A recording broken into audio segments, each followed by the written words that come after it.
That's right, everybody. It's another wrestling episode of Tap Outs and Touchdowns.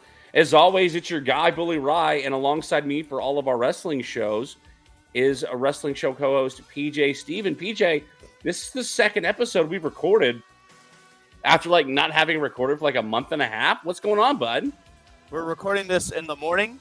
My time, it is 9:30 in the morning. The sun is out, going over the mountains. It looks incredible outside. I've got my orange juice with no alcohol at all inside of it. Yeah. And I'm feeling pretty tremendous here. I'm ready to talk about the state of the business of what I think is the greatest sport of all time, professional wrestling. And I look forward to talking about what's going on currently right now in the business. Yeah, it's to your point, it's early for not really early, it's not as early for me, let's say that. It's not as early for me, And you're but still over there as a Carolina boy, so you yeah, got, what is it, listen, 11:30 for you? in fairness, I guess it's a good thing that I'm still on medical leave from the broken rib because it allows us to do this and it gives us some time to record some shows and to get some content for the audience, especially considering there's a lot going on in Yes, the there is. world of professional wrestling. You've got four major companies at this point that all have things going on between New Japan Pro Wrestling, TNA, AEW, and WWE for that matter. And we're going to touch on all of it today, considering that by the time this airs, this coming weekend will be the 2024 WWE Royal Rumble. Hmm. And we got a lot of fun stuff coming. I mean, Yeah. New Japan just had Wrestle Kingdom. We talked about that on our last wrestling show, and we're going to talk some more New Japan right now because New Japan we didn't quite get a chance to get to this on the last show because we were already running long, but they have another event coming up with New Japan Pro Wrestling's Battle of the Valley, and there's a lot of stuff going on around New Japan Pro Wrestling Battle of the Valley because there's a lot of debuts, guys coming into New Japan, and so on and so forth. So PJ, this is your bread and butter. I'm gonna let you kind of take it away, and we'll kind of go off the cuff here and talking about New Japan Pro Wrestling. So Battle of the Valley took place January 13th, and it's the same night that another major pay-per-view went on that we'll talk about later on. But right now, Battle of the Valley was it was an amazing event. Battle of the Valley last year took place in San Jose, California, the San Jose Civic Center, the same place as well that it took place this year. But last year, Mercedes Moné was there, made her New Japan debut. Well, she made her debut in Wrestle Kingdom, but her first match was in Battle of the Valley against Kyrie, which was great. But this has, the makings of a fantastic event. Let's start. I'll go through the card a little bit here. David Finley took it on TJP in 13 minutes and 7 seconds. That was a great match. Hikuleo and El Fantasmo, of course, after Wrestle Kingdom, being your strong openweight tag team champions and your IWGP tag team champions. They defeated Bullet Club War Dogs, who was Clark Connors and Alex Coughlin. Later on that night, Gabe Kidd would actually challenge Eddie Kingston for the strong openweight championship match, to which it ended in a double countout because, well, Gabriel Kidd can't play by the rules, and they're just pushing so hard that he's the heel. Julia took on Trisha Dora. Julia is probably one of the greatest women's wrestlers right now. She is your strong women's champion. I got to see her live in Las Vegas. She's incredible. Um, I want to talk about this because you see it going on the little ticker here if you're watching this on YouTube. Matt Riddle does indeed team with Jeff Cobb, and they come back as the Chosen Bros, who was their old indie tag team name. They defeated TMDK, Zack Sabre Jr., and Bad Dude Tito, but that crowd was hot for Matt Riddle. As soon as he came out, the bro chant started, and he looked fantastic, and he worked just as great. Um, I got a question before we move on from the Matt Riddle thing because I do want to talk about Matt Riddle for a second. First of yeah. all, you know how I feel about Jeff Cobb. Big fan, excited for what he's going to do. I did not realize that he was in a tag team with Matt Riddle, the Chosen Bros, prior to Matt Riddle's WWE run. Do you think that this is going to be good for Matt Riddle to maybe potentially sometime return to WWE, a la the Drew McIntyre, a la the Cody Rhodes. Do you think this is an opportunity for him to go and continue? Because he was hot in WWE. Absolutely. And for whatever reason, whether he was getting hurt or couldn't stay out of trouble, do you think this is going to be the opportunity for Matt Riddle to kind of continue to grow his brand, to come back an even hotter commodity in WWE somewhere down the line? Yes, I do think that. That being said, Matt Riddle doesn't need WWE. I think he'll be doing just fine, a la Matt Cardona. Matt Cardona That's has fair. made more. Matt Cardona has made more money than he did in WWE, along with Mercedes Moné, who it is rumored she will be back in WWE, but that's besides the point. But I don't know. It's also rumored she was asking for a ton of money, like more than they paid Charlotte Flair. And Charlotte Flair has the most lucrative contract for a women's superstar in WWE history. So I don't know if they're going to Charlotte work out Flair the might have money. a very lucrative contract right now, but where is she right now? I mean, she's hurt. She's got a busted up knee. I'm sorry. I mean, Pay me the money to wrestle the matches that Charlotte can. I don't know I if don't. he wants to pay. By the way, I know that's not fair because she's injured, and it's Yeah, also not fair because Mercedes Moné was just injured like 5-6 months ago. That yeah, yeah, means we're living in reality, not the past. I I think. got you. But we're going to talk about another debut that I think is going to be even more like a comparison to Cody later on down the road. Yeah, of course. Oh yeah, you know who we're talking about. Yeah, yeah, I know where we're going. You know what we're talking about. We talked about him a little bit in our last Wrestle Kingdom episode, Wrestle Kingdom 18, which to me, I still was an amazing card. Let's get to the semi-main event, which is Jon Moxley taking on Shingo Takagi. No DQ match, 26 minutes and 16 seconds. This match was, stiff, hard hitting. Shingo Takagi bled all over the place along with Jon Moxley. It was just so fun seeing Shingo Takagi kind of be this brawler for a little bit and come out there in jeans and a t-shirt and just start wrecking Jon Moxley. It was great. It was a fun match. After the match, Jon Moxley would call out Tetsuya Naito and tell him that he wants his head on a spike and that we will be seeing that main event at the Windy City pay-per-view in New Japan in Chicago. Along with that match, Mustafa Ali is going to make his New Japan debut, taking on Hiromu Takahashi in that same pay-per-view. But let's get to the main event here because this main event is special. And as we know, Will Ospreay was not able to get the global championship at Wrestle Kingdom, but he does have a great match here with Kazuchika Okada going 28 minutes, and it is Will Ospreay's final singles match for now in New Japan Pro Wrestling. And it did not disappoint. This match was amazing. Will Ospreay went out on his back like he should, and gave Okada the win. 28 minutes. And I want to share a quote with you that he shared, or that he said when he cut his promo. He said, "Not bad for some little autistic kid from Essex. I cannot believe this journey I've had, and I'm so thankful." Cuts a very emotional Autistic promo. kid. Will Yeah. Ospreay's autistic? I guess so. I didn't know that until he cut the promo. But Yeah, that's interesting. yeah. I assume most. Never mind. I was gonna make a British joke, but it's too early.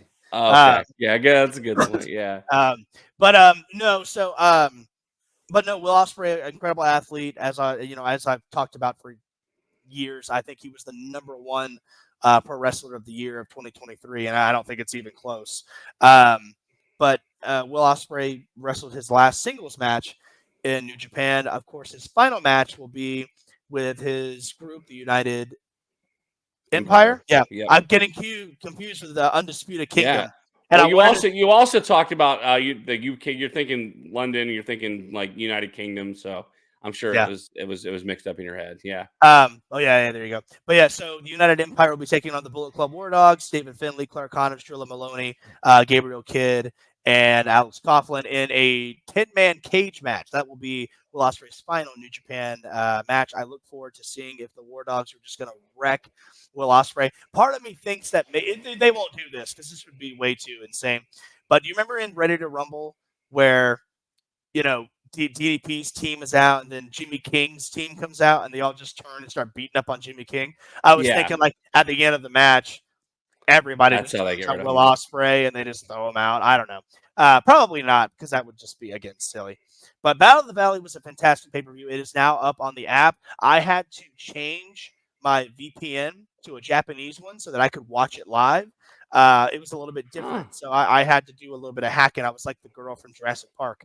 That's the worst scene in Jurassic Park, by the way, when she's there trying to hack the system and somehow she figures it out, and I hate that scene. Yeah, it's What I didn't hate though was Battle of the Valley. Great pay per view. I recommend watching it on the app, New Japan World app. well, a couple things we didn't mention that came out of Battle of the Valley. We again, you mentioned Mustafa Ali uh, challenging Hiromu Takahashi, him making his debut here in New Japan. We mentioned in the Wrestle Kingdom episode the debut of Nick Nemeth in New Japan Pro Wrestling. He challenges David Finlay at this show or after this show, one way or the other. So Nick Nemeth gonna do some work here for New Japan Pro Wrestling, and then Jack Perry shows up at this event, if I'm not mistaken, with Yeah, a he comes out and he attacks Shota Umino, and he lays Umino out hardcore, and then he has an AEW contract that he rips up and he throws rips up. away. And He's got an armband on his sleeve that says that reads scapegoat. So I'm not sure if this is. I would imagine that this is all kayfabe, and this is something that AEW is allowing him to do, which to me is exciting because a lot of people were high on Jungle Boy, if you will, when he was teaming with Jurassic Express, and people liked him and liked what his future held, and then he turned heel and people got sick of him really quickly. And then what happened, that led to the exit, Ahmed Beefcake, led his, departure from AEW, and we didn't see Jack Perry again. And there were a lot of people when we were debating who was going to be the devil. A lot of people were wondering if it was going to be Jack Perry, and like, it better not be Jack Perry. I don't want yada yada yada. And so, well, interesting to see what they're going to go from here with Jack Perry. to your point, everyone was crapping on Jack Perry for a little while. Going back to Forbidden Door 2, when he took on Sonata for the IWGP Heavyweight Champion, everyone was like, well, why Jack Perry? Because Jack Perry's an incredible athlete, and that match was great. I don't understand the stigma of he's a great athlete. He's great. I said this on the Drop the Mic podcast with Michael Davis. Shout out to him on the Wrestling Movement. I mentioned this on his podcast that Jack Perry is again a phenomenal athlete. He has the charisma. He just doesn't have that gift of gab, and that's okay. Not everybody has to have that. I think that if we just let Jack Perry be Jack Perry, I think he'll succeed. Yeah, it'll be interesting. I mean, listen, this is a new angle for them to run with Jack Perry. So I'm really interested to see where they go from this. And if he wrestles in New Japan for a while and then comes back to AEW and tells everybody to stick it and kind of see where they take it from here. By the way, if there are fans that think that AEW wrote him a contract for real and that he went over to New Japan and ripped it up, I mean, they need to take a look in the mirror because if you I've got a bridge that I want to sell you. Yeah. If you don't think that AEW and New Japan are working together, I mean, you're out of this. I just sent Ryan a post the other day on Facebook where it was New Japan, the official New Japan Facebook page was randomly promoting an AEW collision. Now, usually they'll do that if there was a New Japan contracted wrestler working the event or something, or if it was something big, they'll do that. But just promoting a random collision, I mean, that of course they're working together. Yeah. But wouldn't that be the dream though, Frick? If that's how pro wrestling worked, if everybody just kind of supported each other, WWE shared big event here at AEW, they sold out a London thing or whatever. AEW shares their, that's what would be if the territory days had, and it's a double-edged sword. If the territory days had social media, could you imagine that? That would be basically what this would be. Of course, you'd still have fans that cry and only support one because they think it matters. But still, God, wouldn't that just be so fun? The idea for pro wrestling and pro wrestling companies to help grow pro wrestling and promote one another to help grow the business. I mean, that's the goal. I mean, we've got pro wrestling on television every single night of the week now. Every single day, we've got some form of pro wrestling on TV. And so it'd be nice if everybody could sort of get together and kind of cross promote and sort of, help. I understand why companies don't want to share talent, specifically WWE, because let's say you send your talent over to TNA and somebody gets hurt and then they're not on your television program for 9 months. So I understand the concept, but promoting each other and helping grow pro wrestling is not a bad thing. And I mentioned TNA, and that's what we're going to get to next.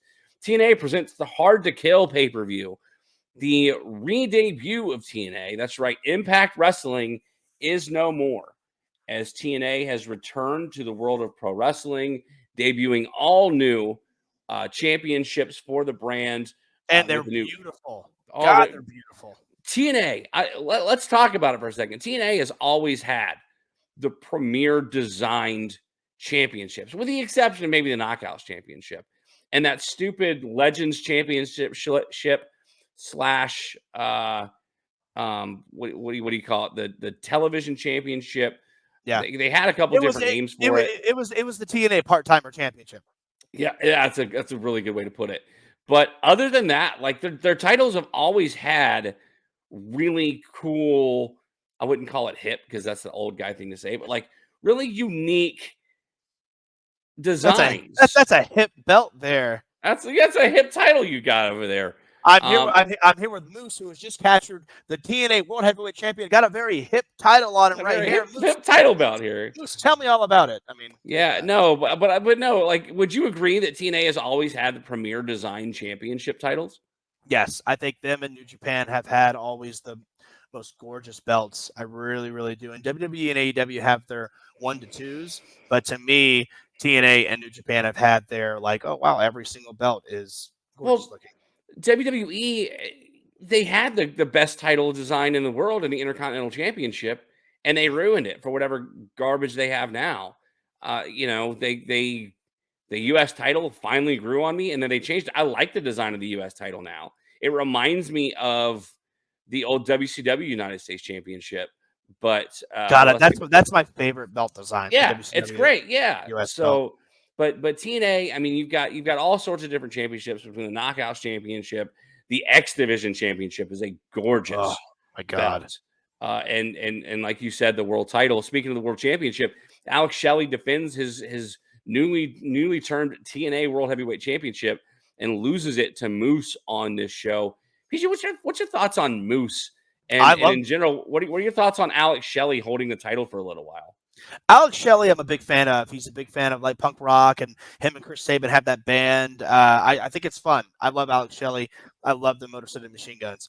Moose, I'm a huge fan of, and I love the name Moose. You ever been like full forced with a moose? I mean, moose are not fun animals, and I love Moose ever since I saw him and Brian Cage and David Starr work at Pancakes and Pile Drivers when we were in for WrestleMania. New York, yeah, yeah, and I was like, oh man, Moose, this is, and I had always seen him a little bit on Impact and the indie scene a little bit, but I had never really studied him and seen him live. And like, I became a fan that day. Moose is an incredible talent, and I think he's humble as hell, and to me, he's got it all right now. I'm not going to talk about him as an individual because I haven't done a lot of research on him out of the ring. But when I first started seeing him in TNA, like he was the guy who brought the TNA world title back and had it you had to merge it with the Impact Wrestling Championship years ago. Yeah.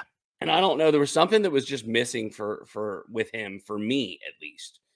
And I in fairness and full disclosure, I haven't watched a lot of TNA in recent weeks. But all signs pointed to the fact that Moose was going to carry this new era of TNA wrestling. Yeah. And I'm curious to see where they go from here, whether or not, and I can't say his name, the guy with the wrestling headgear. Oh my God, it's going to drive me nuts. He's been a big face in TNA, in Impact Wrestling. Eric Young? No, not Eric Young. Oh, Josh Alexander. Josh Alexander. Yeah. Thank you, Josh Alexander. Yeah. So I'm interested to see if they put him back in the title picture because he had a nice little rivalry with Moose. Well, it's funny you say that because Michael Davis asked me. He said, was Moose the right guy? And I said, yeah, of course Moose was the right guy. Who else? And he did mention Josh Alexander, and I was like, yeah, that's the other guy that it could have been. I agree with that. But yeah, so Josh Alexander's a great talent as well. He just wrestled several New Japan events. Um, but yes, TNA, I think Moose, you're absolutely right, is the right guy to carry TNA into this next era. And I can't wait to see what happens. I could even see them, TNA, and I don't want to skip ahead here because after the main event, we have a debut and then we have a new women's champion as well, or knockouts champion. But I could see TNA in the next few years even overpassing what AEW has done with this new rebirth and with this new revitalized charisma. I think the greatest thing they could do to re-debut TNA is to re-debut everything at Hard to Kill, because TNA has been around for 20 years now. Yeah. 20 years. And they have never died. They have never like sold to another wrestling company to be absorbed as a la WCW to WWE. So Hard to Kill was the perfect moniker for this pay-per-view. You talk about some guys on the roster: Chris Sabin, the current TNA X Division champion. You've got ABC, the team featuring Ace Austin, and of course, I'm drawing a blank on his tag team partner's name. Part of the TNA Bullet Oh, Club, if you Chris. will. It's Chris something. They are part of the Bullet Club. It's I'm come on, looking it Steve. up right now. I've got it up in another Oh, Chris Bay. window. Chris Bay. Chris Bay. Chris Bay, that's it. Yeah, Ace Austin and You've Chris Bay. you've got there's plenty of guys on this roster. Brian Myers, formerly known as Kurt Hawkins. Somehow Tommy Dreamer still floating around. Dirty Dango, Fandango on Him the and roster. PCO, man. Him and PCO put on a great match. I'm still such a mark for PCO. Heath, formerly known as Heath Slater, I believe his contract is going to be running up soon. I got kids. Yeah, I got kids, man. Havoc, former women's champion on the roster.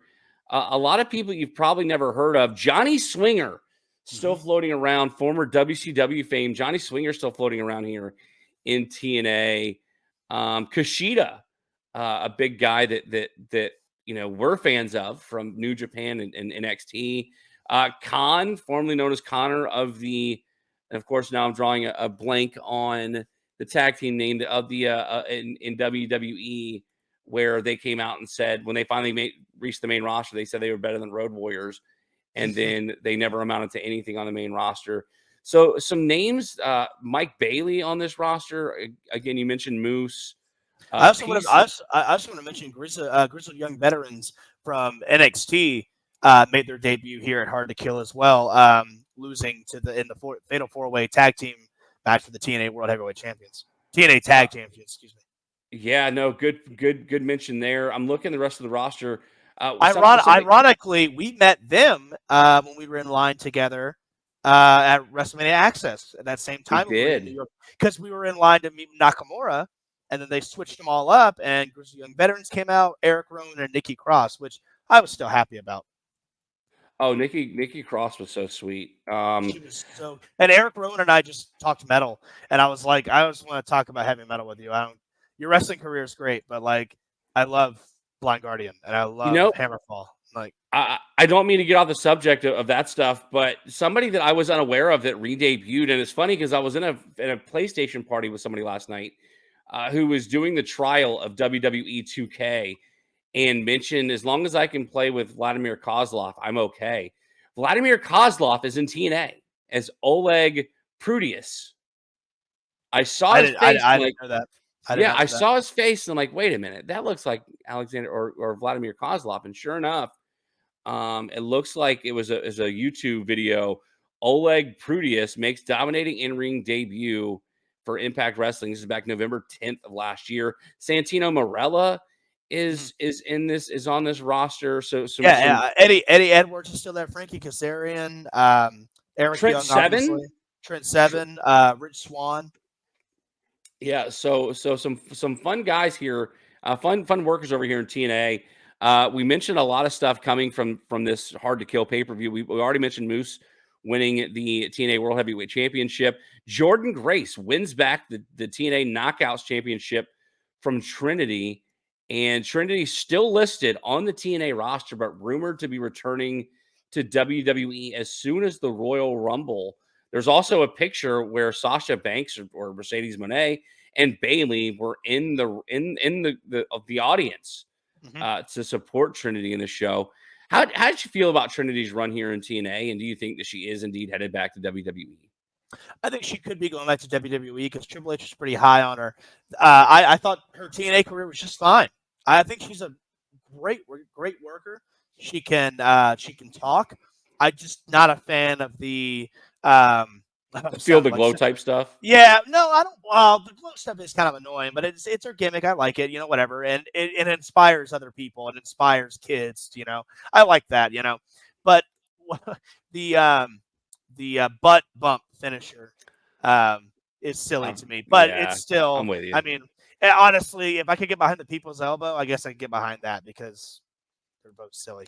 Maybe we'll have to do an updated curtain call one week for worst new finishers in pro wrestling, since we had like the worst the bottom 5 worst finishers Yeah. at one point. Yeah, I'm still getting heat for one of mine when I said the Baron Corbin's finisher was just him eating a rock bottom, and I remember like I still get flack for that. Like how? And I'm like he swings his opponent so his opponent can give him a rock bottom. That's his finisher. That's so No, funny. it's not. What do you mean? No, it's not. You open your eyes. Anyway, It's a seesaw rock bottom. Anyway. Seesaw Rock Bottom. That's a good band name. Seesaw rock bottom, like babies in a straitjacket. Yeah, that's a good one. I was thinking, if you've never seen Parks and Rec, there was an episode where Andy Dwyer, otherwise known as Chris Pratt in real life, went through all these different band names that they had gone through in different band. Like it was his game was new band name, I call it. And so we had like this monopoly on a bunch of band names. Let's get back to Hard to Kill real quick because we got to get to our first break and talk to AEW and WWE news. Do we have Crazy, to? we do. Crazy Steve wins the Digital Media Championship from Tommy Dreamer at this show. If you're not aware, the Digital Media Championship is a cross gender, essentially, like I wouldn't call it a 24/7 title, but it's like their version of the television championship. And it's again Yeah. a very nice looking title belt here. We already mentioned the Knockouts Championship. The After Moose won the World Championship, a debut of someone who we've already talked about on this show, formerly known as Dolph Ziggler, Nick Nemeth, shows up at Hard to Kill and essentially attacks and challenges Moose to I don't know, some sort of interaction. I'm looking on the TNA roster, and Nick Nemeth does show up on the TNA roster. So not only is he working for New Japan, he's working for TNA here as well. Well, PJ, you have to remember his brother is under Ryan Nemeth is under AEW contract, and this is the guy. This is the guy that's gonna do what Cody did. he's Cody going to go leaves WWE. everywhere. Yeah, absolutely. He's going to go everywhere. He's going to make a name for himself. He's going to make more money. He's not going to start a promotion like Cody did, but well, he might, but I doubt it.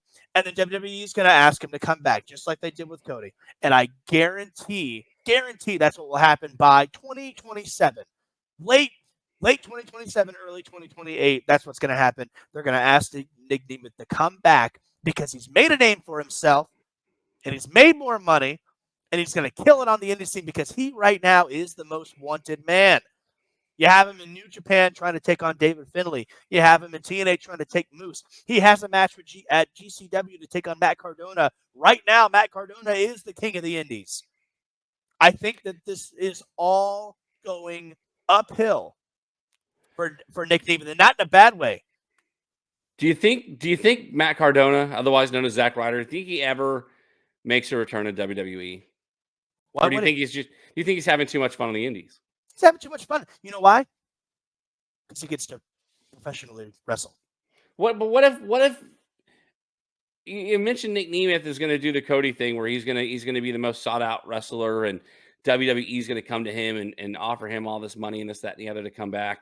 Why not do it with Matt Cardona? I mean you just mentioned he's challenging David Finlay. Like, what if Nick Nemeth wins the New Japan or the IWGP Global Heavyweight Championship, goes to TNA and wins the TNA World Heavyweight Championship, and let's say he finds his way to AEW and wins like the AEW TNT Championship. Like, and he has a title in every single, big wrestling company. And eventually, that's a decent way to find himself back in WWE. But Cardona's already done that, not with AEW per se, but Right. Cardona's already had titles all over the world. Like, do you not? I'm with you. I completely agree with you when it comes to Nick Nemeth. I think at some point WWE will approach him again and like, listen, we know that you weren't utilized properly here. Let's bring you back. Let's give you a story arc. Let's give you one more world title run, and then you can ride off into the sunset into your comedy. Why not do something like that with Matt Cardona? I think you could do something like that with Matt Cardona. I think the difference is Zack Ryder wasn't in WWE, wasn't that as big of a name as Cody Rhodes and as Dolph Ziggler. Dolph Ziggler, former two-time World champion, yeah. world champion, NXT world champion. Money in the Bank champ, yeah. All I remember about Zack Ryder's career is him winning the Intercontinental Champion in the ladder match at WrestleMania. Well, he also won the U.S. title. He built his own name being the the self-proclaimed internet champion. Yeah, and he had a internet champion. Yeah, he had a fun little storyline where he was the hottest babyface in the world, and he had a fun little storyline where he turned heel on John Cena in a love triangle with Eve Torres, and they they dropped the ball like they did with Damian Sandow after Mizdow, they did with Rusev Day. So, but again, I was just talking to Lauren about that, about Rusev Day. We were watching the Royal Rumble and I'm sorry to interrupt, that's very rude. We were watching the Royal Rumble that we went to in Philadelphia. And Nakamura won and all that. And the whole crowd just shouting and chanting Rusev Day. I pause and I look at Lauren and I'm like, how do you mess that up? And she goes, I don't. And I said, how do you mess that up? I mean, WWE did the same thing. They almost did the same thing to the Yes Movement. They did the same thing to Zack Ryder. They did the same thing again with Rusev Day. And so I think at some point there's an opportunity to bring Matt Cardona back to WWE alongside Dolph Ziggler. I think there is. You could do that. I just think that with Nick Nemeth and Cody, they were bigger names to where it would matter a lot more if they came back. Especially, Nick Nemeth now being, former NXT world champion. He had longevity in the company just a little bit longer, but they dropped the ball so many times with his gimmick of him playing different people's music coming out, and then it was playing no music. But I think the right music for Nick Nemeth now, ironically, is his original theme song, because now that he's out of WWE, now he can actually show the world. Well, that's a great point. I also, before we take our first break, I do want to throw in one little tidbit. We talked about all the balls that WWE dropped. Some of these guys, WWE dropped the ball with Dolph Ziggler. They had him as the sole survivor at Survivor Series and did nothing with it. Yeah, I know. So, nevertheless, what a great last moment of that match, and Sting and then Ziggler doing so good. But nevertheless, right? Now Nick Nemeth is enjoying the world literally of pro wrestling in companies all over the world, and it'll be fun to see where he goes from here. We're gonna take our first break. We come back. We're gonna talk AEW and we're gonna talk WWE teasers and rumors before we get to the Royal Rumble preview at the end of the show. And I don't want to keep you as late as we did last week. So stay tuned. We'll be right back to get into AEW and WWE news right here on Tap House and Touchdowns. This episode is brought to you by Carolina Business Equipment. With offices in Charleston, Greenville, Columbia, and Florence, Carolina Business Equipment can supply your copiers, computers, and printers anywhere in the state of South Carolina. Call my personal best friend Aaron Thompson at 843-452-8761 for a quote today, and make sure you tell him that Ryan from Tap House and Touchdowns sent you. Carolina Business Equipment, you worry about your business, let us handle your technology. And welcome back to Tap House and Touchdowns, another wrestling episode. It's your guy, Bully Rye, alongside PJ Steven. And let's get right into it here. AEW news and notes. We just had their most recent pay-per-view at World's End? I feel like at World's End, like the World's End, the Simon Pegg movie. I was thinking the Pirates of the Caribbean at World's End. Surprised that they didn't get Oh, sued that's by right. Disney.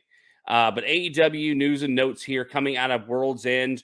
The biggest piece of news coming out, and it might be the worst kept secret or the worst attempted spoiler, the worst attempted, I guess, debut, reveal, whatever you want to call it. Adam Cole reveals himself to be the devil and costs MJF the world championship after already costing him the Ring of Honor Tag Team Championships held by Adam Cole and MJF to the Kingdom, featuring Matt Taven and Mike Bennett. I believe it was the week prior. Samoa Joe, your new AEW World Heavyweight Champion, and Adam Cole reveals himself to be the devil. And this new faction, the Undisputed Kingdom, with Adam Cole, Mike Bennett, Matt Taven, Roderick Strong, and Wardlow. I want to talk about Wardlow for a second, but PJ, you got a smile on your face. You've got something funny that you want to talk about. No, not at all. Something funny just came across my screen there. Okay. So Adam Cole, again, still injured, still not going to be able to wrestle for some time, but reveals himself to be the devil. It's rumored that well, first of all, MJF does not appear on the roster for AEW. There's a high potential that he's going to have to undergo shoulder surgery. He's going to be out for the foreseeable future. So it sounded like they needed to get the title off of him in order for him to be able to heal up and rest. I know how you feel about Samoa Joe, but PJ, why don't you tell us how you feel about Samoa Joe finally winning the world championship here in AEW, and how you feel about where his title reign is going to go? I'm happy about it. People were really disappointed on the finish of the match, and I really enjoyed it because you have MJF selling this hurt shoulder, and Samoa Joe's finisher is a submission move where he's just hitting the shoulder, getting the headlock, and MJF passes out. And the ref even looks shocked and calls for the bell. Now, some people are saying that MJF was actually really hurt and said, "I can't go anymore. End it. Take it home." But it makes sense to me because it's realistic. It's the same thing with you're working a body part, that old school, just like we talked about with Limb Danielson and targeting, Okada. yeah. Yeah, you're targeting the limb, the limb that's already hurt. He's in there in a borderline cast, and you make him pass out from the pain. I mean, I think it's great. I guarantee, sometimes I get really bothered, Rick. I don't know if you know this about me, but I get bothered.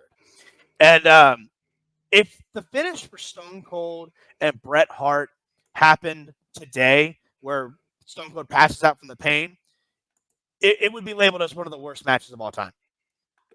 Like, I think that today's audiences just aren't doing the storyline within matches anymore. They want story time, and they want story time.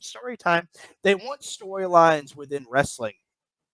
But I feel like storytelling within the actual match is a lost art that people are just not grasping onto anymore. And I think it's pivotal that we remember that, even in the match, you can tell a story. Yeah. And I think that that's what happened here. That being said, Samoa Joe getting the world title from MJF with it was the right call. MJF will come back. What do you think? He's gone forever? Yeah, he'll be back. What do you think? Samoa Joe's going to hold the belt for 3 years? What I think will happen is Adam Cole will eventually get that belt from Samoa Joe, and then MJF will come back and get his revenge.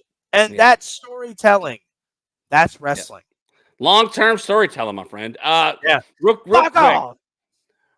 quick, I want to touch on Wardlow because we saw Wardlow get really hot with MJF and MJF's faction. We saw him go out. I don't know if he got hurt, but we saw him kind of go away, come back, debut a couple of different looks, be it with his long hair look, with his short hair look. He was the hottest guy in AEW at one time. We talked about WWE dropping the ball with a bunch of guys. Has AEW officially dropped the ball with Wardlow, throwing him into this United Kingdom, or I'm sorry, Undisputed Kingdom here in AEW with the likes of Adam Cole and company? I don't think just yet, because you could also make the argument that the WWE dropped the ball with Damian Priest before they put him in Judgment Day. And I think that when you put a worker into a faction, That's what gets them over. I mean, a la Dirty Dom. Yeah, that's You fair. put Dom in Judgment Day. I'm not saying WWE dropped the ball with Dom at all, but when you put Dom in a faction like that, all of a sudden he's over like Rover. I think that Wardlow. I think they did um, not do Wardlow justice when he was that hot. I mean, he was hot just doing a power bomb. Crowd loved it. But I think that now he'll get even hotter now being into this faction with the help of Matt Taven and Roderick Mike Bennett Strong, Mike and Bennett. Mark Yeah. Roger Strong, all these guys. I think Wardlow will be the one. In my opinion, and not just because of his size or the power bomb, I think he'll be the Batista of this faction, where he will eventually break out, and he will be the one that will rise up. I Well, the think. problem is he was already supposed to do that with Right. MJF's faction, and he did for a minute and then didn't. And so I'm interested to see where Wardlow goes from here. And they might mess it up, and they messed up plenty. So I mean, it could be this is just another No, notch on their drop the ball belt. But I think it's not carved in stone with Wardlow just yet. let's touch real quick on, and we're not going to spend a lot of time on it because we're going to have a whole show dedicated to him before he has his last match. Sting's last match is rumored to feature the Young Bucks. Apparently, he really liked the Young Bucks coming into AEW. I guess they had a really good pitch for him to bring him to AEW. Sting's last match is going to take place in the Greensboro Coliseum in Greensboro, North Carolina, if I'm not mistaken. Do you like the idea of his last match, albeit maybe in a tag team match against the Young Bucks? Or who would you have preferred to see Sting take on in his final match? And obviously the Undertaker is not the answer. No, no. Um, can I Darby Allin? That's actually a really good pick. I'm not a fan of the Young Bucks. I never have been, and I don't know if I ever will be. So I wouldn't want to see that, because I need Sting to go out on his back, because that's my philosophy. You know Yeah. that. If you're going out on your back. Kurt Angle, well, it should have been Stone Cold and KO, but we're not getting into that. If The Rock and Roman do happen, Rock should go out on his back. Although that probably won't be the last time we see The Rock. Taker, these guys. When you're gone, you're gone. Go out on your back. And I think that I couldn't stand the fact if Young Bucks gave him his final loss. I think that it should be it should be a student versus teacher kind of thing. You don't have to turn Darby Allin heel, by the way. It can just be I've teamed with you for years since you came into this company, but I'm done learning. I need to be the teacher now, and I want to see if I can beat the icon Sting. That's all you have to do. Yeah. You don't have to What do some gaga and turn him heel. what's And funny that's why I think Shawn Michaels and Hulk Hogan didn't work in 2005 SummerSlam, because you had to turn. Well, one of them's got to be heel. Why? Well, it was part of it was also the fact that Hogan didn't want to do the job for Shawn. Yeah, And so Shawn was like, all right, screw it. Let me be a bad guy. Hogan didn't want to do business. I'm with that, but Michaels also didn't. I mean, even though we did get some great vignettes from that, the Larry King, brother, it's fantastic. Yeah. But I don't buy the stigma of you have to have a good guy and a bad guy to have a great story. Yeah, it helps, but if you just have two really great baby faces who are great in the ring and can tell a story on their own, you don't need it. What's hilarious to me are Plus, I'm sorry, one more time. Plus, I want to see a coffin slide get reversed into a scorpion death drop. oh, that's funny. So what's even funnier to me is that there are people who think that this is Sting's last match in AEW and that he's going to make a return to WWE to have one final match with this guy. I mean, can you imagine this guy having one final match? If you're watching the video on YouTube, it is a picture of Undertaker looking as old as the Undertaker is. And people think that this is Sting's way to get out and to return to WWE to have that dream match with the Undertaker, and you don't need it.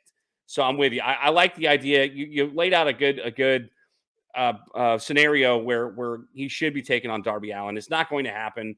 We'll see what happens going forward here. We're going to skip through the last couple of things in AEW. It looks like AEW is going to continue to try to bolster their women's roster, as former TNA Knockouts champion and Knockouts women's star Deonna Purrazzo debuted a couple weeks ago on AEW Dynamite. Be interesting to see where that goes. And then we had a match featuring Adam Copeland and Christian Cage for the TNT Championship, a knockdown drag-out fight that saw Adam Copeland win the TNT Championship. Unfortunately, earlier in the night, Luchasaurus, better known as Killswitch now, had won a contract to win it to have a championship match at any time. He gives the contract immediately to Christian Cage, and Christian Cage regains the TNT championships. So you have the storyline still continuing there, but it's unfortunate that Edge was hot, even though his matches weren't great in WWE. Edge was hot for a time in WWE, and now he's getting to go to where the fans are empty in the upper decks and in the hard camera side and all that stuff. So interesting to see where that storyline goes with Edge and Christian, if you will. Let's go to WWE teasers and rumors, because we've still got to get to our Royal Rumble preview and the curtain call in this episode. Teasers and rumors. Let's start off with the big one. You've already mentioned it. The Rock returned to Monday Night Raw as WWE teased that a former WWE champion would be returning to WWE. And indeed they did, but it was Jinder Mahal. And he comes out and starts cutting this anti-American promo, which we hadn't heard in a good bit. I love it. I love it. It was great. I love the anti. People are like, well, this is so old. I'm like, man, but it never gets old, and it gets you hot. On top of the fact that he's spitting truth. He was spitting truth in that promo. I love it. But the crowd didn't like it. Here comes The Rock to save the day for the All-Americans and beat up Jinder Mahal. And he cuts a promo at the end. Hey, when I leave here in San Diego, I'm going to go get something to eat. You think I should sit at the bar? Think I should sit in a booth, or do you think I should sit at the head of the table? A clear shot taken at Roman Reigns. It's been rumored for years that we're going to get The Rock and Roman Reigns at a WrestleMania. I don't know if the title is going to be involved. I know how you feel about part-timers coming in and getting thrust into the main event. And the funny thing is that, and by the way, so I'm going to go edit the show, and I'm going to bleep out where I said his name, because the name of Ahmed, was it Beefcake? Ahmed Beefcake. You should blink it out. And then do like a blatant Ahmed Beefcake. Yeah. Yeah, I'll do it. Ahmed Beefcake is try to use the robot voice that you see on like TikTok, where it's like Ahmed Beefcake. Like that would be really funny. Or like the Google Siri voice, like the Ahmed Beefcake. That'd be good too. Yeah. So nevertheless, Ahmed Beefcake. It's funny that Ahmed Beefcake returned to WWE only to be passed over in the main event picture potentially by the likes of Cody Rhodes and The Rock. So let's talk about it real quick, because again, we're running against time and we've still got some stuff to get to. Give us your honest thoughts. I know the answer, but this is what the fans want, man. The fans have wanted The Rock versus Roman Reigns for years. And I think we both think that The Rock has to put Roman over. What if he doesn't? Like, PJ, your thoughts, The Rock versus Roman Reigns at WrestleMania, because that's the direction we're heading in. Yeah, I think your writers are so preoccupied whether they think they could, they never stop to think if they should. And I don't think Roman needs to face The Rock at all. No one on the no full-time. This is what I'll say. I always say it. Full-time contracted wrestlers do not need to wrestle part-time or no contracted wrestlers. It makes no sense. And the thing is that people will ask, well, who should Roman face? Anyone you can make a good storyline with that he hasn't faced yet. You have Drew waiting in the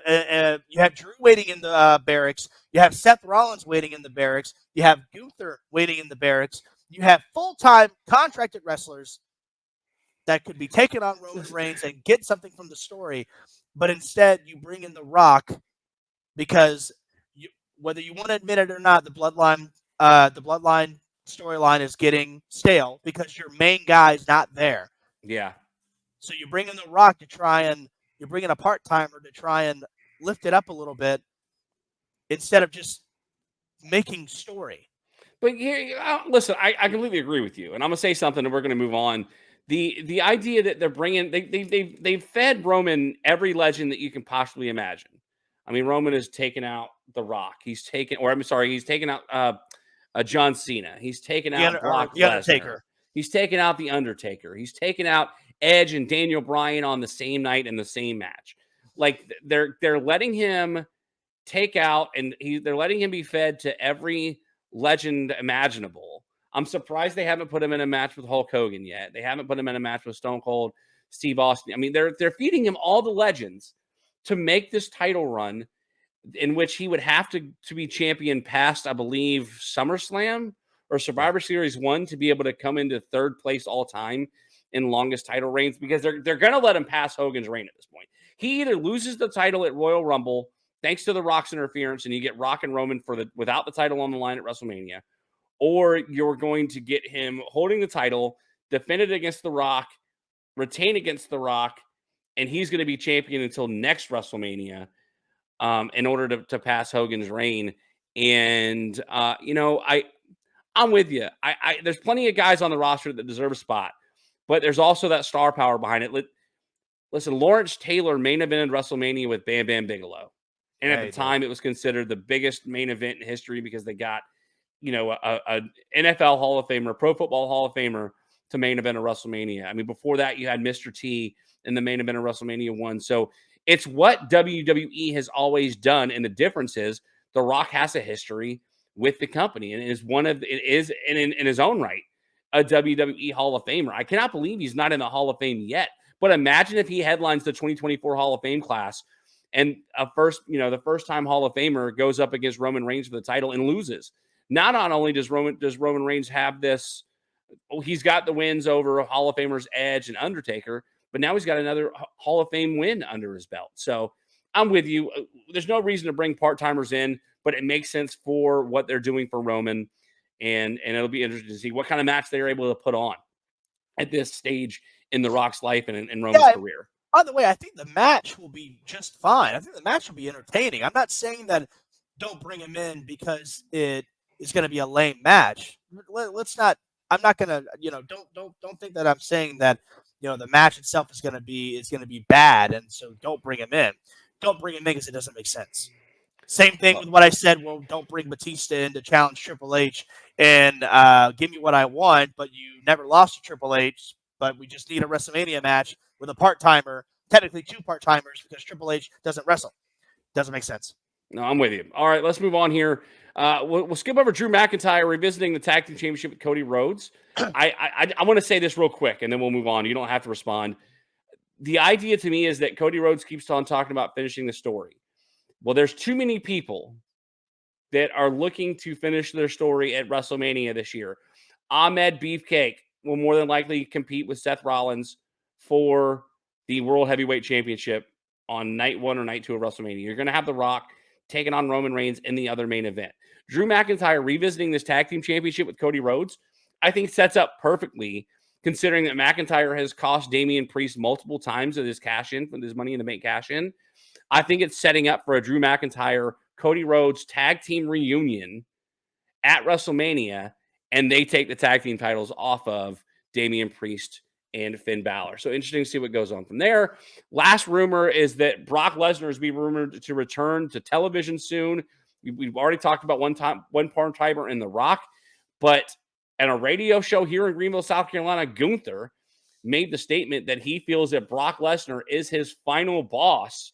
And there are now rumors that Brock Lesnar is going to be competing with Gunther. I don't know if it's going to be for the Intercontinental Championship, but it might just be a Brock Lesnar Gunther, one-off here headed into WrestleMania season. PJ, I'm gonna just quick answer. Good idea, bad idea to let Gunther get his. This is what Gunther wants. This isn't what we want. Yeah. It's not about you not liking part-timers come in. Gunther wants Brock Lesnar. How do you feel about this potential matchup? I'd be fine with it if Brock Lesnar was working a full-time schedule when he came back. It's not gonna happen. Well, not a schedule, but a contract, full-time contract. Because Roman Reigns is under a full-time contract, but not working a full schedule. Yeah, it's different. So I would be fine with that if that's what we're getting. But again, just a one off. We could eliminate both part timers and just have Gunther take on Roman Reigns and have the same great effect. But it's headed that way. We are going to see Gunther Yeah. compete for a world championship at some point.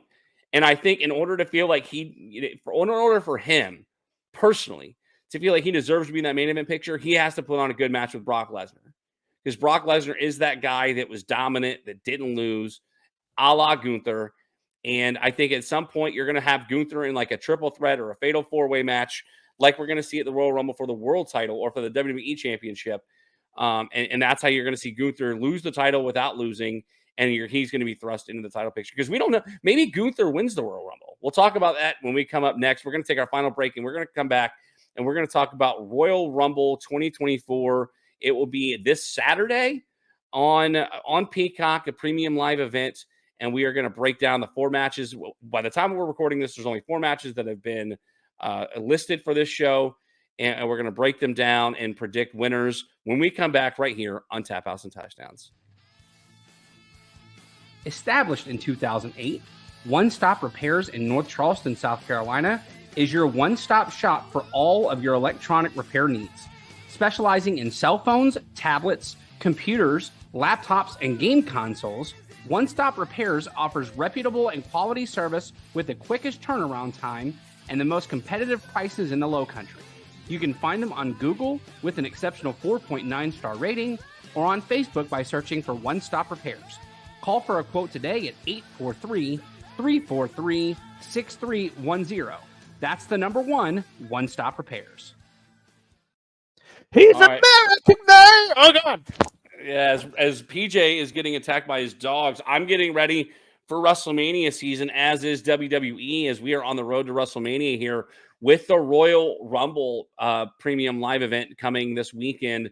As of the time of this recording, we still have a week and a half, but at the time that this actually goes live, it will be this weekend for a Royal Rumble. There have only been 4 matches listed. The first match being the Fatal 4-Way for the WWE Undisputed Universal Championship, as Roman Reigns defends his championship against Randy Orton, AJ Styles, and LA Knight. Again, this could be a way to get the title off of him without making him lose. It came about because there was a triple threat match between the 3 challengers, and the Bloodline came and broke it up. And Nick Aldis told Paul Heyman, guess what? Your Bloodline just got Roman Reigns a Fatal 4-Way at the Royal Rumble for the championship. PJ, is there any thought about him losing the championship here without being pinned here at the Royal Rumble, or do you think he continues and carries it into WrestleMania against The Rock? I think he does continue it on. That being said, maybe this is where The Rock will come in and cost him the belt. You never know. I would like the idea more of the Rock and Reigns if it wasn't for the title. So that would make me a little happier. And that's what it's all about, making me happy. I think there's also a possibility that Roman goes over and then The Rock comes out and they have a face-off to go off the air at the Royal Rumble. The other singles match they have on the card is the United States Championship match. Kevin Owens won a tournament that put him as the number 1 contender for Logan Paul's United States Championship. Please tell me Kevin Owens gets the title off of Logan Paul here. Yeah, because Kevin Owens can defend the title. I'm right there with you. All right. The Women's Royal Rumble match. And there's 30 women, 30 men for the Men's Royal Rumble match. Who do you think wins the Women's Royal Rumble this year? And another question. I know I mentioned the possibility of Trinity coming back. Do you think there's going to be any surprise entrances into the Women's Royal Rumble? Jade Cargill. Ooh, that's a good one. You think she wins it? I could see her winning it, but I think, I don't know. It's tough. I would love to see the women, the women's champion win it. Is there a women's champion going to be in the Royal Rumble? Probably not, but I'm saying, how New Japan, this past year, they had Bishamon win the World Tag League and they picked their opponent. I'd love for something pretty cool like that to happen, but that ain't gonna happen. I would love to see. Even if Trinity came back and won it, that'd be super fun. I'd be into that. She's a hell of a worker. So here's your previous winners. Asuka won the inaugural Women's Royal Rumble. We were there. Becky Lynch, Charlotte Flair, Bianca Belair, Ronda Rousey, and Rhea Ripley. So there's not been a 2-time Women's Royal Rumble winner as of yet. You know what? I think Kairi Sane wins the Royal Rumble. I'm gonna go. I like the idea of Kairi Sane. I think that we're gonna get either Becky Lynch wins the first. She's the first person to win this 2 Women's Royal Rumbles, and she goes on to challenge Rhea Ripley because they had a face off in Monday Night Raw on, I believe it was January 15th. I could also see Bayley winning the Royal Rumble. I could see that because I think I just listed it. Bayley has not won the Women's Royal Rumble, and so there's this. They've already kind of started teasing the idea that Damage Control is going to move on without Bayley. And this would be a good opportunity for Bayley to go and win the women's championship from why can I say Io Sky, and she's going to need to win the Royal Rumble to do so. I'm with you. I love Jade Cargill being a surprise entrance. I think Trinity / Naomi could be a nice surprise entrance. They're going to see some NXT women, I think, get involved. So interesting to see what's going to happen with the Women's Rumble. The Men's Royal Rumble. We've talked about potential winners. Ahmed Beefcake. We've talked The Rock to get his match with Roman Reigns at WrestleMania. That would be so bad. That would be so bad. It's been a long time since we've had back-to-back Royal Rumble winners. We could see Cody Rhodes potentially win his second consecutive Royal Rumble to challenge Seth Rollins at WrestleMania this year. Who do you think we're going to get? First of all, again, same question. So any surprise entrants in the Men's Rumble, and who do you like to win the Royal Rumble this year? I saw a rumor that Ken Shamrock might be in the Warrior Rumble. Oh, they started selling his merch, so that'd be interesting to see. I think that'd be pretty cool. I'm a big Shamrock fan. He's a kook, but I'm a Shamrock fan. I always was. I always thought that he could have maybe carried the company for a little while. As far as who wins, it's tough. You know who I'd like to win and go on to face Roman Reigns? Solo. Gunther. Oh, Solo. I think it's too early for Solo. Way too early for Solo. People thought it was way too early for Batista. I think Solo could be a guy, but Gunther's probably the right answer because then you can go on and have the Intercontinental Champion and the World Heavyweight Champion, a la Warrior and Hogan, but it'd be a better match with 2 people who can wrestle. That's funny. Listen, I hate to say this. I think your odds-on favorite to win the Royal Rumble is Ahmed Beefcake. I don't think he agrees to come back to WWE unless there's a world title opportunity on the line here. And I think that I don't know if he wins at WrestleMania, but I think you're going to see him versus Seth Rollins at WrestleMania on night 1 as night 2 is capped off with The Rock versus Roman Reigns. Speaking of which, those are the only 4 matches that have been listed for the as of yet. We have reached the curtain call where we get to discuss a topic of our choice at the end of every episode, and that's where we predict the WrestleMania matches, and we're predicting WrestleMania cards here. I think both of us can agree that we're going to get Jimmy versus Jey Uso probably to open up one night of WrestleMania. Would you agree on that? Yeah. Okay, so I think it's already been predetermined. We're going to get Roman Reigns versus The Rock one way or the other. And then my prediction is the second night you're going to get Ahmed Beefcake taking on Seth Rollins for the World Heavyweight Championship. I've already mentioned earlier in the show, I think you're going to get McIntyre and Cody Rhodes winning the tag team championships from the likes of Damian Priest and Finn Balor. I also think now you've got this nice little faction battle over on SmackDown with the Authors of Pain teaming up with Karrion Kross, taking on the Pride, the new team of Bobby Lashley and the Street Profits. PJ, what kind of matches do you think we're going to get at WrestleMania this year, knowing what we know right now? Well, I don't know enough research on the Lesnar Gunther thing. So what I will say, when you mentioned Bobby Lashley, I think he should be in contention for the Intercontinental Champion against Gunther. I think both of those guys would put on an incredible match at WrestleMania, and I think that would be that's a prediction that I would have. Bobby Lashley and Gunther for the Intercontinental Champion. Okay, I dig it. Any other things that you got in the back of your mind? maybe you'd like to see or that you think you could see? I'd love to see Asuka turn full heel and go after Io Sky. And I'd love to see some Stardom style wrestling from Io Sky. And if my prediction is correct with Kairi Sane winning the Royal Rumble, both of them, Kairi Sane and Io Sky, being from Stardom, I'd love to see that as well. Because anytime I can see, two wrestlers who have worked in another promotion and now working in something big like the WWE, I just get giddy about. I think that'd be super fun. And I would like to see Rhea Ripley and Becky. I think that's a great match as well. But I don't think Becky has to win the Rumble to do it. Although Yeah, I'm with you. it would go in. It would make sense.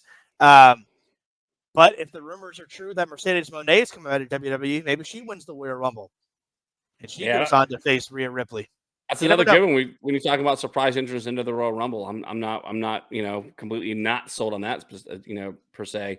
I think we've got a pay-per-view in between WrestleMania and Royal Rumble, and that's the Elimination Chamber down in Australia. Yeah. I think you could potentially see. Normally, we get a world title, or a WWE Championship Elimination Chamber. All points show that Roman Reigns will not be defending at that pay-per-view. I'm not shocked. I know. He's been making a lot of dates, and he's been defending his title a lot. So I'm shocked that he won't be there. I'm not sure if we're gonna get. Can you cue in from Elf where he goes? That's shocking. Can you put that in? I can give it a shot. But I don't know if we're gonna get a women's Elimination Chamber match in Australia.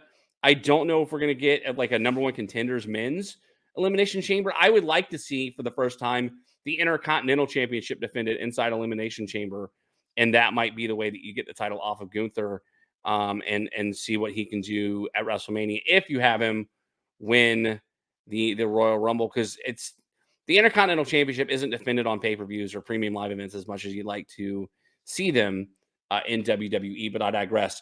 PJ, if you don't have Rhea Ripley being the sole survivor in a women's elimination chamber in her home country of Australia where they never go, talk about dropping the ball.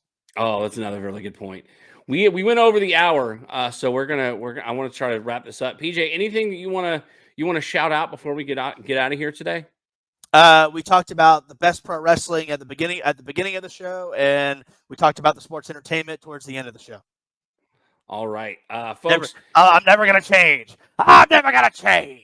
Make sure you tune in to the football show later this week. We have the divisional round of the NFL playoffs. Banker Bill and your guy Billy Rye are going to be breaking those down, and looking forward to the NFC and AFC championship games. Make sure you go to the Tobacco Road Sports Radio's YouTube channel or the Keep Pounding Podcast Network, wherever it is that you get your podcasts, and check out all the episodes of The Cat Cave. Michael Davis, Shannon Smith, and I all had a really fun conversation on last week's episode, where we sort of we had a debate on coaches and players returning and this, that, and the other. It was a fun little. I mean, we went long. It was probably the longest episode of the Cat Cave we've ever had. So make sure you go catch that, and you catch every episode that we put out every week. And make sure you continue to tune in here to Tap Outs and Touchdowns, where we're going to bring you all the football and pro wrestling talk that you can handle. We've still got PJ Stevens' next edition of the Time Machine, and before Sting's final match, we're going to have an all Sting dedicated episode to talk about the life and the career of Steve Borden, aka the man they call Sting, hanging it up later this year. And by later this year, I mean in like a month. So stay tuned for all that. A lot of fun content coming for the world of Tap Outs and Touchdowns as PJ Stevens moves his camera to his brawling buddy from the late 90s. Thanks everybody who listened to this episode, be it YouTube or whatever it is that you get your podcast. Make sure you go over to Facebook.com/Tap Outs and Touchdowns. Like the page. We're still looking for our first 1,000 followers over on the Facebook page, on Twitter @TapOuts and TDs. Make sure you go give us a follow on there. And thanks for everybody joining us this week. PJ Stevens, it's your guy, Bully Rye, and we'll see you next time right here on Tap Outs and Touchdowns.